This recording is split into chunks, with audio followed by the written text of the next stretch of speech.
Our tiny south-facing patio needs some shade. We built this last year and it helps in the evenings, but during the day it does nothing. So we want something overhead like this, but we do want it to retract kind of like this. So we're gonna try and make our own. We got the pots, cement, 4x4s, and some brackets from Lowe's and started constructing. We attached the brackets to the 4x4s and then screwed them into the pots so that it would hopefully allow us to not have to hold it up for an hour while the cement dried. We had to find a place in our yard that was fairly level so that the cement could harden, and of course it wasn't near where we were gonna put them. So we'll get to move these things later. We used 2.5 bags of cement in each one, so they'll weigh about 125 pounds plus whatever a 4x4 weighs. Years ago we bought this drill mixer attachment that we used like once and finally got to use it again, so that's nice. We checked again to make sure everything was level before it hardened, and then we did that all over again for the second one. That one's definitely not level. Don't worry, we fixed it. Once they dried, we could move them. There's nothing to grip on. How do you think this is going to be a piece of cake? We're going to have to roll it. Roll it. Recommend doing these in place if you can. Follow along to see how we put up our retractable sunshade. We're getting rain tonight, so it's time to drill some holes.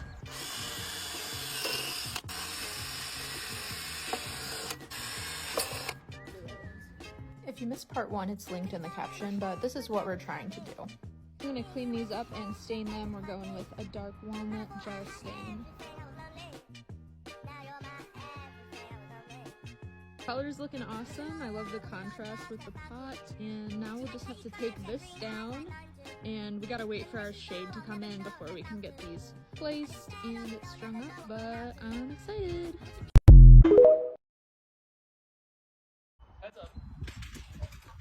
Yeah, part 3 of our retractable sunshade is going really well. If you missed the first 2 videos, this is what we're trying to make, a sunshade overhead that retracts kind of like this. After getting our posts cemented in the pots and staining them, we used some eye hooks at the very top of the posts and also on the house that we are going to attach a cable to. Make sure you get vinyl coated if you do this, and it comes with everything you need to just loop it through those hooks and tighten it down with the bolts. Then on the side with the poles, we use these cable tension hooks to attach to the poles, and then we could tighten it down so that it would pull tension on the cable. Then we put carabiners in all of the grommets on the sunshade to slide across the cable. We attached the corner carabiner to the eye hook that was on the house so that way that end would stay still, and then attach the rest of them just on the cable so they could slide.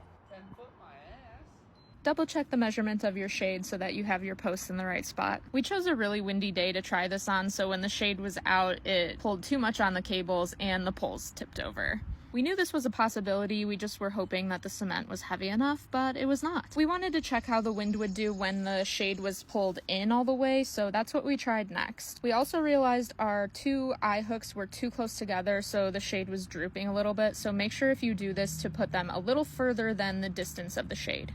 Moral of the story, this probably won't work if you're doing the pots, but if you dig into the ground with your posts, it totally would work.